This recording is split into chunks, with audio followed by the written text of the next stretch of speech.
Bismillahirrahmanirrahim. Assalamu alaikum. It's Hamid Irfan Najmi with another exciting episode of iVentures. Dear viewers, हम इस चीज़ पे agree करते हैं कि हर कामयाब शख्स, इदारे और इस्टेब्लिश बिजनेस के पीछे कुछ गाइडलाइंस प्रोवाइडर्स होते हैं। कुछ ऐसे लोग होते हैं जो उनको गाइड करते हैं कि वो किस तरह से डिफरेंट सिनेरियोज़ को कोप अप करके किस तरह से अपने आप को कामयाब बना सकते हैं। इस चीज़ को फॉर्मल लैंग्वेज में कोचिंग कहा जाता है, लेकिन जब हम अपनी मार्केट्स में अपने इदारों को देखते हैं तो यहाँ पे हमें एक बहुत बड़ा सवालिया निशान देखने को मिलता है कि कोचिंग का सब्जेक्ट मिसिंग नज़र आता है। आज के एपिसोड में हम लोग डिस्कशन करेंगे कोचिंग एज अ बिज़नेस पे, और उसके लिए हमारे साथ एक्सपर्ट मौजूद हैं doctor Nadeem Abdi. Sir, welcome to the show. Thank you. Sir, जिस तरह कि आपको पता है, आप ख़ुद कोचिंग से बहुत अरसे से मुंसलिक हैं और आपने बहुत सारे बिजनेसेस को कंसल्टेंसी दी, नेटवर्क मार्केटिंग के अंदर बड़ा ज़बरदस्त बैकग्राउंड स्टैब्लिश किया और अभी भी कई कॉर्पोरेशंस के साथ आप इन्वॉल्व हैं और एज अ हमारे भी सीनियर काम कर रहे हैं, हमें भी गाइडेंस दे रहे हैं। तो सर, क्या आपको लगता है कि what is the importance of coaching as a business? Right, इसके लिए मैं थोड़ा सा पहले बैकग्राउंड बनाऊंगा कि कोचिंग एक्चुअली होती क्या है। दुनिया में 4 तरह के फील्ड्स हैं इस शोबे से रिलेटेड जिन्हें आपस में कंफ्यूज किया जाता है। पहला फील्ड पब्लिक स्पीकिंग का है, जिससे अक्सर हम लोग मुतारिफ़ हैं। ये वो लोग होते हैं जो बहुत अच्छा बोल सकते हैं या कोई भी मैसेज बहुत अच्छे तरीके से दे सकते हैं। मगर ये मैसेजेस तैयार करते हैं, इट्स नॉट इम्पॉर्टेंट कि वो उस फील्ड में एक्सपर्ट हैं या उन्होंने ज़िंदगी में कोई अचीवमेंट ली है या नहीं ली। और it's not important that is a general message, वो किसी स्पेसिफिक पर्सन के लिए स्पेसिफिक रिजल्ट के लिए नहीं होता। जनरल एक टॉपिक पे होता है कि उस टॉपिक में किस तरह से हम इम्प्रूव कर सकते हैं, नॉलेज ले सकते हैं। तो this is public speaking. Right. Second thing is training. Training में कोई चैलेंज होना, कोई प्रॉब्लम होना, कोई इशू होना ज़रूरी है कि मुख्तलिफ ऑर्गेनाइजेशंस, कॉरपोरेट्स और दूसरी ऑर्गेनाइजेशंस आपको जब इंगेज करती हैं एज अ ट्रेनर, तो उनके पास कोई चैलेंज होता है। कोई कभी सेल्स इंप्रूव करनी होती है, कभी कोई मैनेजमेंट में इशू आ रहा होता है, कभी टीम वर्क में इशू आ रहा होता है। तो वहाँ से आपको इन्वॉल्व करते हैं किसी सोल्यूशन के लिए। तो जो ट्रेनर है वो एक्टिविटीज़ के ज़रिए और डिफरेंट बहुत सारी चीज़ों के ज़रिए वो सोल्यूशन इस्टेब्लिश करवाता है। और जो शख्स वो सोल्यूशन इस्टेब्लिश ना कर सके उसको ट्रेनर नहीं कहते या उसको दोबारा वो ऑर्गेनाइजेशन बुलाती नहीं है। तीसरा सेगमेंट है coaching. This is field specific, this is निश स्पेसिफिक, यानी कि ये एक स्पेसिफिक एरिया के मुतालिक होती है किसी एक फील्ड में। इसकी जितनी स्पेसिफिकेशन क्लोज आप करते जाएं उतनी ज़्यादा हो सकती है कि फॉर एग्जांपल आप सर्टन एज ग्रुप को भी इसमें आइडेंटिफाई करते हैं, मेल फीमेल को भी आइडेंटिफाई कर सकते हैं या फील्ड को आइडेंटिफाई कर सकते हैं। बेसिकली 3 सेगमेंट्स में होती है, health, wealth and relationship coaching. उसके फिर सैकड़ों और हज़ारों ऑफ शूट्स हैं जिसमें ये सारी चीज़ होती है। तो coaching is an art of questioning, but उसके लिए आपको स्पेसिफिकली कि किसी फील्ड से या किसी ख़ास किस्म के रिजल्ट्स लेने के लिए आपको किस तरह से लोगों को क्वेश्चन करना है कि उनके अंदर जो स्ट्रक्चर है उसे आप डिस्टर्ब करें, उसे छेड़ें, उसको सोचने पे मजबूर करें और उसे इग्नाइट करें। ये तीसरा फील्ड था। और चौथा फील्ड है मेंटरिंग।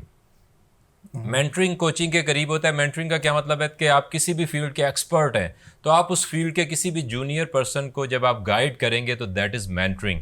उसमें आपको उस फील्ड का कोई बड़ा स्टार होना ज़रूरी है। अब ये 4 चीज़ें इस्टेब्लिश करने के बाद इस वक्त कोचिंग दुनिया का हाईएस्ट पेड प्रोफेशन है। राइट। और दूसरा सेगमेंट इसमें ये कि मैं इसको डिफरेंस मेकर कहता हूँ कि हमारे पाकिस्तान में और यूरोप, अमेरिका या दूसरे जो मॉडर्न कंट्रीज़ हैं उनका अगर हम डिफ्रेंशिएट करें तो हमारे पास ऑर्गेनाइज्ड कोचिंग की कमी है कि ये एज एन इंडस्ट्री इस्टेब्लिश्ड नहीं हुआ। तो ये एक बड़ी वजह है कि फॉर एग्जांपल हमारे कोचिंग होती है मगर कौन करते हैं? पेरेंट्स कोच करते हैं, बाज़-औक़ात मेंटरिंग हो रही होती है, बाज़-औक़ात हमारे टीचर्स कोच करते हैं, मगर वो स्पेसिफिक उस बाज़-औक़ात कोचिंग में वो पब्लिक स्पीकिंग कर रहे होते हैं, कोचिंग में ट्रेनिंग कर रहे होते हैं, तो स्पेसिफिकली जो इसका मकसद है वो अचीव नहीं हो रहा होता। तो इसलिए अगर हम इस पे फोकस करें एज एन इंडस्ट्री, इसको इस्टेब्लिश करने में पाकिस्तान में जो थोड़ा बहुत काम हो भी रहा है, हम इस पे बहुत अरसे से काम कर रहे हैं और क्या हम कर सकते हैं इसको भी साथ में हैंडल करता जाऊं कि दुनिया में एंटरप्रेन्योर्स का सबसे बड़ा प्लेटफॉर्म इस वक्त geniusu.com है, जिस पे तकरीबन 20 लाख एंटरप्रेन्योर्स रजिस्टर्ड हैं। उस पे पिछले 3 साल यानी कि 2018, 19 एंड 20 मैंने दुनिया में टॉप 10 में रैंकिंग मेंटेन की है एंटरप्रेन्योर्स को कोच करने में, एक स्पेसिफिक जगह पे और एक स्पेसिफिक टॉपिक पे। वहाँ पे 2600 के करीब पूरी दुनिया से मुख्तलिफ कोचेज़ हैं, जिसमें से ये टॉप 10 की रैंकिंग मेंटेन की। इसका मकसद ये है कि मैं मुल्तान से हूँ, मेरा कोई ऐसा वो नहीं है कि मैं वहाँ बाहर जाके कुछ कर रहा हूँ, यहीं से बैठ के दुनिया में उन लोगों को कोच करके उस पर जो फीडबैक्स आ रहे हैं उसमें मैं टॉप 10 में आ सका।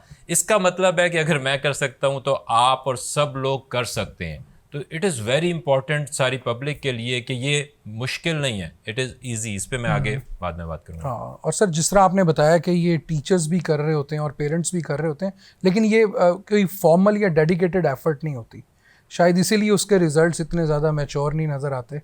क्या कहेंगे इसके ऊपर कि क्या पेरेंट्स को भी फॉर्मली अडॉप्ट करना चाहिए बच्चों की कोचिंग के लिए इस चीज़ को? अच्छा, ऐसा जो पेरेंट्स का काम और टीचर्स का काम जनरल कोचिंग का ही है, जनरल गाइडेंस का ही है। उसे हम कोचिंग ना भी कहें, गाइडेंस कह लें कि उसका है। वो स्पेशलाइज्ड नहीं हो सकते।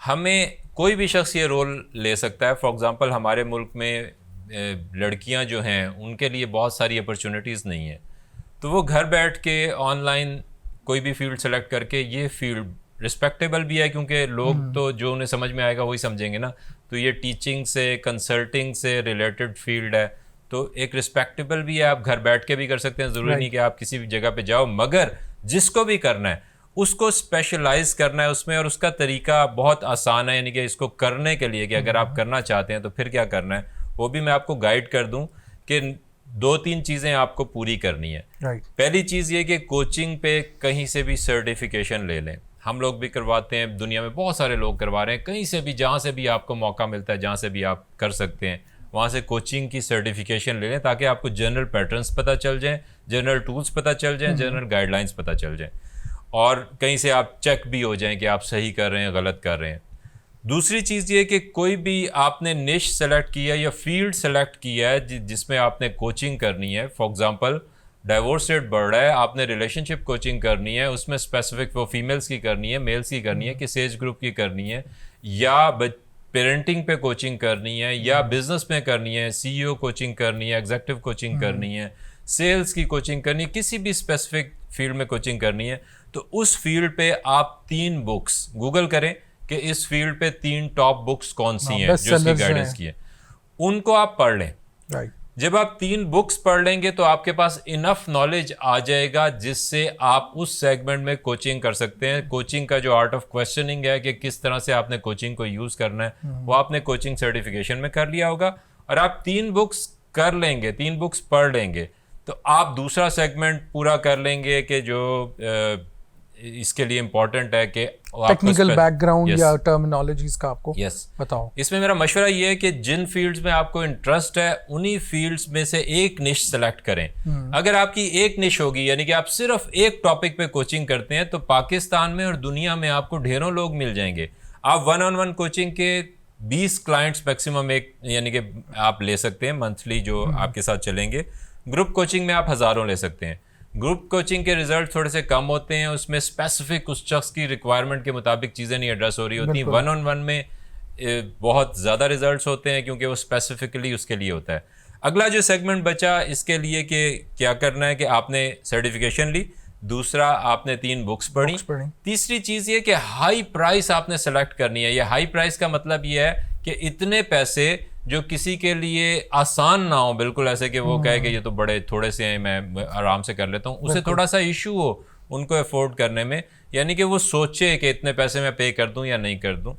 कि जब आप पैसे ज़्यादा रखेंगे तो ये आपके रिजल्ट्स को इन्हांस करेगा, क्योंकि जो चीज़ मुफ्त मिलती है लोग उस पर अमल नहीं करते। बिल्कुल। तो लोगों को अमल करने के लिए पैसे ज़्यादा करने हैं। दूसरा जो प्रोसेस है वो अकाउंटेबिलिटी का प्रोसेस है कि जब आप किसी से भी तय कर लेंगे कि हम हफ्ते में एक दफ़ा 1 घंटे के लिए बातचीत करेंगे, और कोई भी असाइनमेंट देते हैं कि हफ्ते बाद ये डिस्कस होगी, तो हर शख्स की सेल्फ इस्टीम होती है, हर शख्स जो है वो अपनी पोजीशन पे अच्छा लगना चाहता है। कोई शख्स ये नहीं चाहता कि मैं ऐसा लगूं कि जी मैं कोई बुरा इंसान हूं या हल्का इंसान हूं। तो इस वजह से सिर्फ अकाउंटेबिलिटी की वजह से जो असाइनमेंट उस वक्त की है वो उस पर अमल करेगा। तो चाहे कोई शख्स कहता है कि मुझे सब पता है कि इस फील्ड में मुझे सक्सेसफुल होने के लिए क्या क्या करना है, स्टिल आई विल रिकमेंड कि वो एक कोच को अपने साथ हायर करे। मेरे भी कोच हैं और डिफरेंट फील्ड्स के लिए डिफरेंट कोचेज हैं, क्योंकि मुझे एक्सीलेंस अचीव करनी है, मुझे अपने फील्ड में और आगे जाना है, तो मुझे अपने से बेहतर कोचेज अपने लिए हमेशा रखने हैं। और ये चीज़ें, ये हैं सारे लवाजमात। और इस वक्त जो कोरोना का टाइम आया और ये सारी चीज़ें आई, इसके बाद चीज़ें बहुत सारी ऑनलाइन चली गई हैं। जो ट्रेडिशनल बिजनेसेस हैं उन्हें समझ नहीं आ रही कि हम क्या करें, किस तरह से कम्पीट करें, ऑनलाइन कैसे लेके जाएं। तो जितने दुनिया में चैलेंजेस बढ़ेंगे, रिलेशनशिप में चैलेंजेस आ गए हैं, किसी के पास पैसे हैं तो हेल्थ के चैलेंजेस हैं, उतनी कोचिंग की इंपॉर्टेंस बढ़ेगी। तो आज से ज़्यादा कोचिंग की इंपॉर्टेंस कभी भी नहीं थी।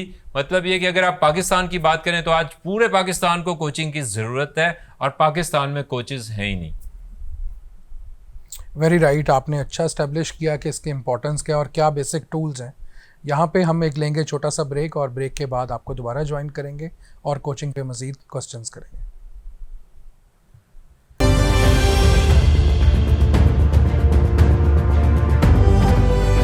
Come to the world of infinite possibilities.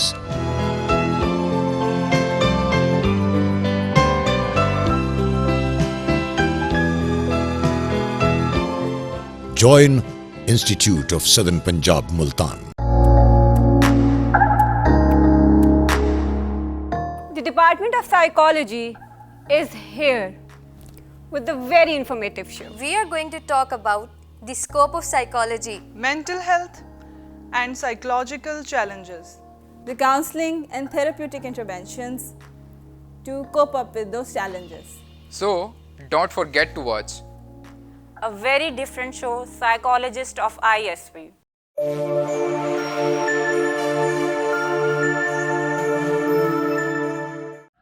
Institute of Southern Punjab, Multan, the largest and pioneer degree awarding institute in South Punjab region.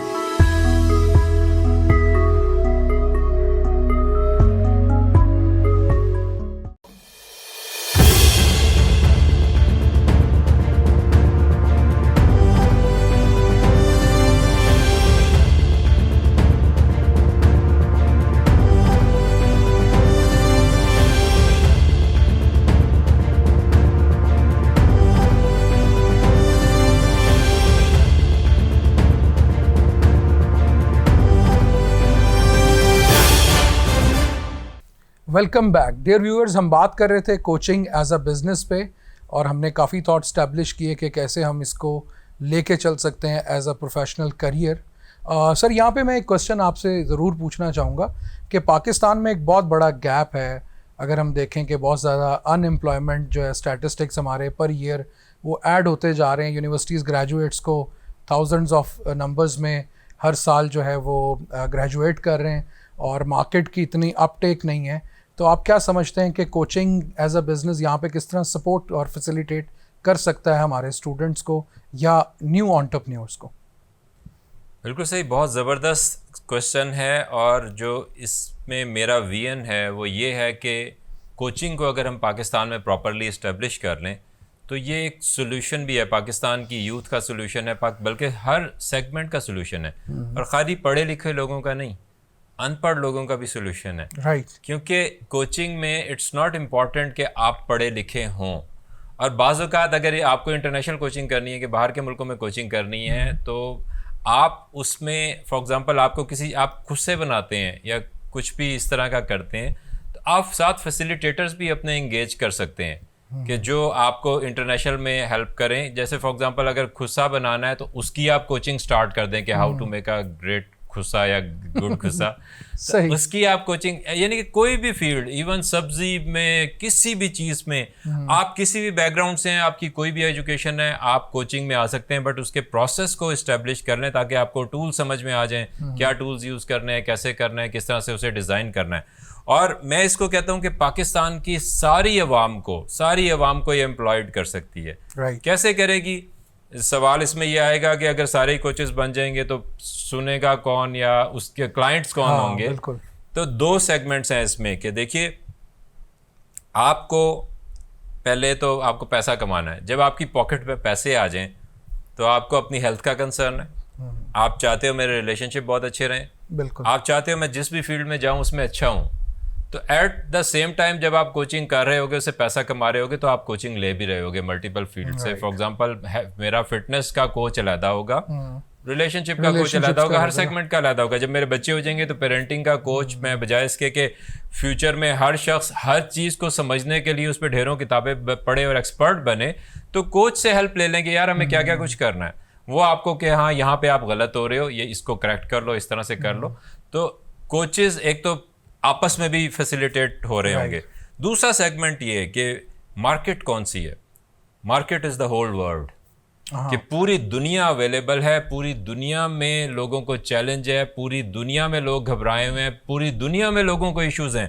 आप क्वेश्चन करो कि क्या अमेरिका में हेल्थ के इश्यूज नहीं, पाकिस्तान से ज़्यादा हैं। क्या यूरोप में नहीं, पाकिस्तान से ज़्यादा हैं। क्या अमेरिका यूरोप में रिलेशनशिप के इश्यूज नहीं, पाकिस्तान से ज़्यादा हैं। तो मतलब ये कि हर फील्ड में पूरी दुनिया में इश्यूज हैं। स्टार्स होते हैं, हर जगह पे होते हैं, सुपरस्टार्स होते हैं, मगर इश्यूज भी हर जगह होते हैं। और कई जगह पे ऐसे होते हैं जो स्टार्स होते हैं, वो मेंटर्स तो हो सकते हैं, मगर उन्हें बाज़-औक़ात ऐसा होता है कि एक अच्छा किसी चीज़ का एक्सपर्ट है, मगर वो अच्छा कोच नहीं बन सकता। और बाज़-औक़ात जैसे क्रिकेट में होता है कि कोई अच्छा प्लेयर तो नहीं बना, मगर अच्छा कोच बन गया, because coaching is different and mentoring is different.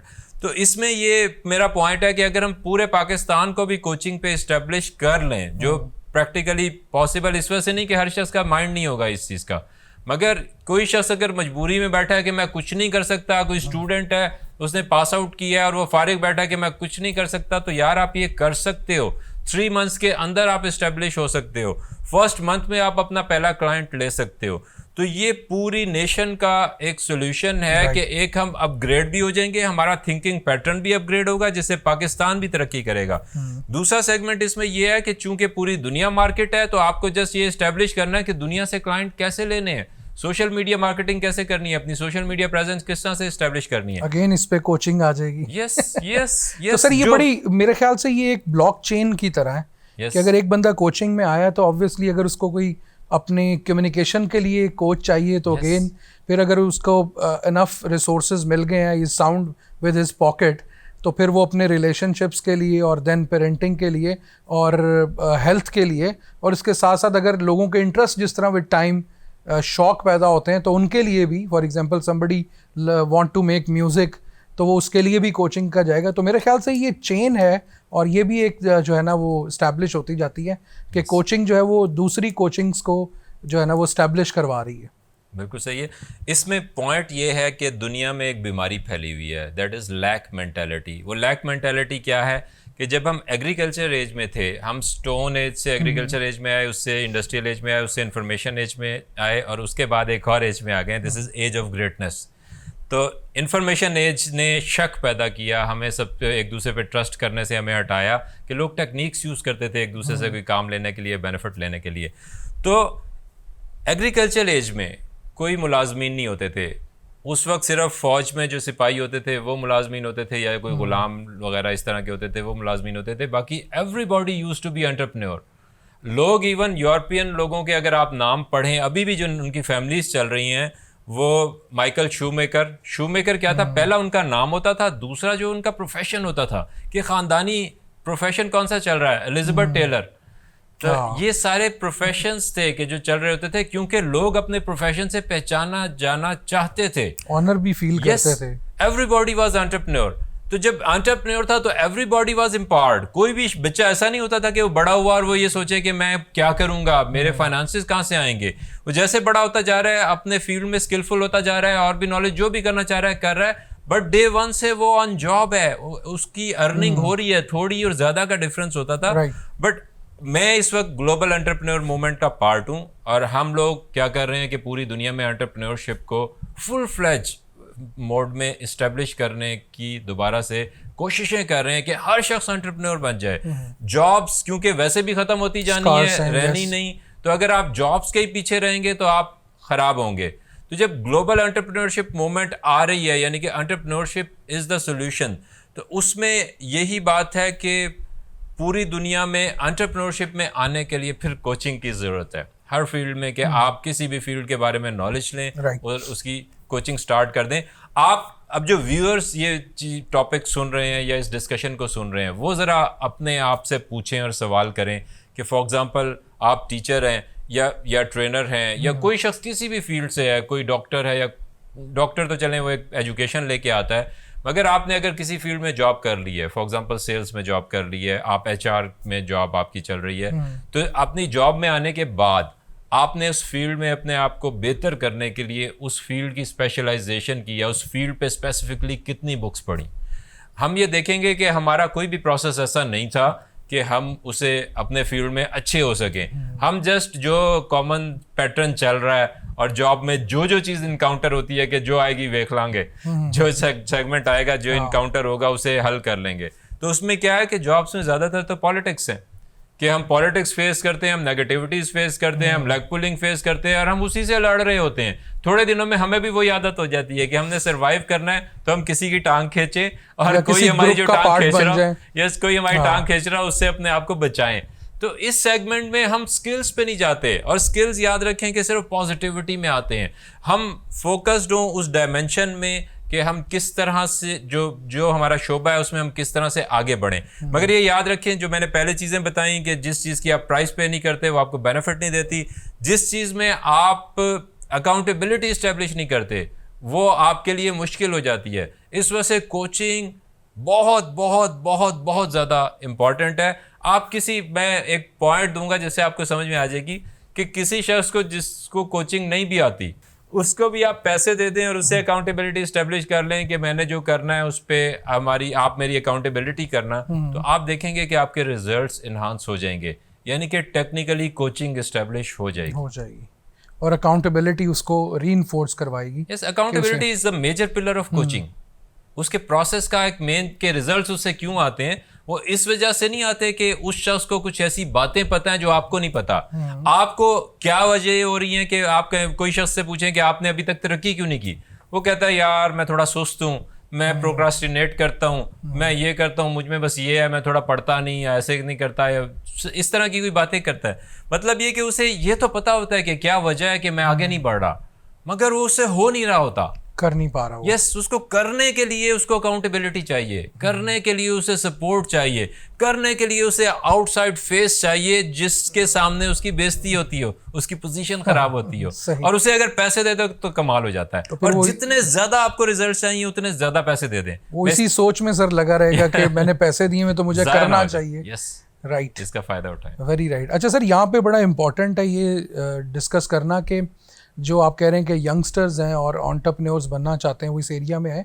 हमारे यहाँ एक कह लें कि डायलेमा है, एक स्टीरियोटाइप अटैच्ड है कि जो यंग है उसकी शायद बात इतनी वज़न नहीं रखती, और for example if he develop himself as a coach for sales, तो जो ऑलरेडी इस्टेब्लिश्ड लोग हैं वो एक्सेप्ट नहीं कर रहे होते इस तरह के यंगस्टर के मुंह से इस तरह की बातें या डायरेक्शंस आने में। और बड़ा कॉमन सा जुमला है जो सुनने को भी मिलता है कि ये कल के बच्चे हमें सिखा रहे हैं या हमें बता रहे हैं। वो एक्सेप्टेंस कैसे पैदा की जाए, या कौन से टूल्स उन यंगस्टर्स को अपने साथ इक्विप करने चाहिए ताकि वो अपनी एक्सेप्टेंस को इस्टेब्लिश कर सकें? बहुत अच्छा सवाल है। थोड़ा सा चैलेंज आएगा क्योंकि जब भी हम किसी से गाइडेंस लेने लगे ना तो सबसे पहले हम देखते हैं कि यार इसकी दाढ़ी या सर के बाल में सफ़ेद है तो हम सफ़ेद ढूंढते हैं कि सफ़ेद है तो मतलब है इसका कुछ तजर्बा है। तो एक ये है कि मिडिल क्लास के लोग तो फ़ौरन फिट हो जंप स्टार्ट कर सकते हैं, फ़ौरन उसमें फ़िट हो सकते हैं। जो यंगस्टर्स हैं उन्हें थोड़ा सा चैलेंज आएगा।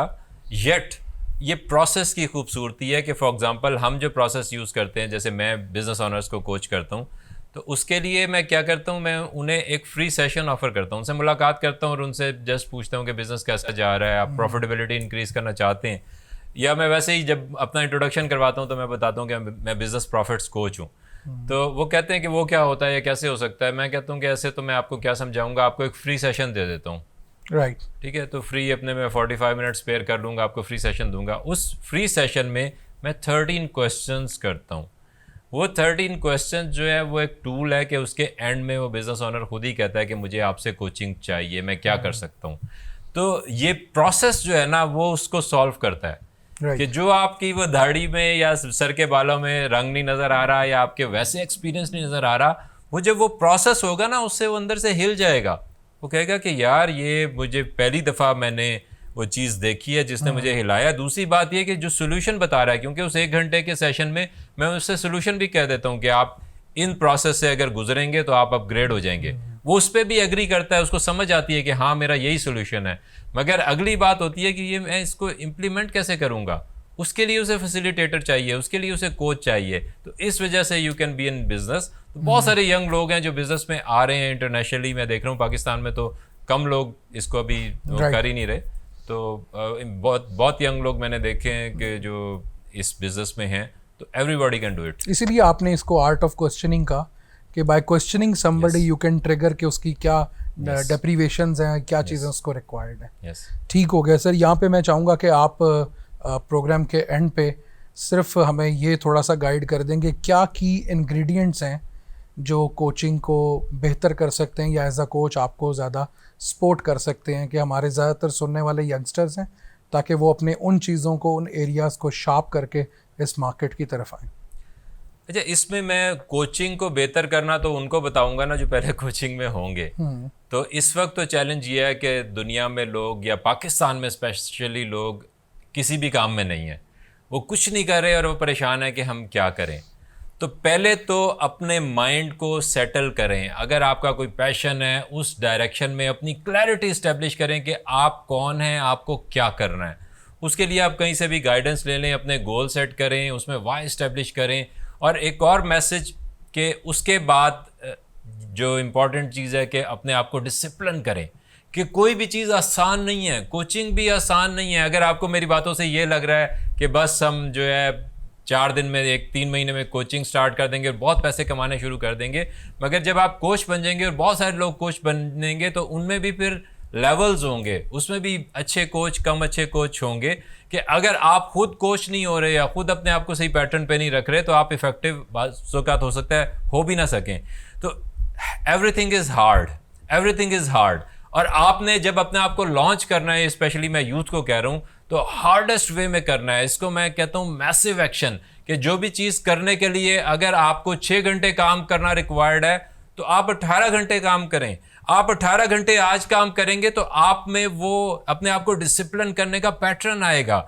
इसके लिए कहीं से भी आप किसी डिफरेंट प्रोग्राम से गाइडेंस ले लें कि किस तरह से इस्टेब्लिश करना है। यहाँ पे मैसेज है कि everything is hard, this is also hard. तो हार्ड के लिए अपने आप को रेडी कर लें। दूसरी बात ये कि जो आपके पैटर्न है, जो आप सोचते हैं, जो आपकी हैबिट्स हैं, वो आपको वही रिजल्ट्स दे रही हैं जो आप ऑलरेडी ले रहे हैं।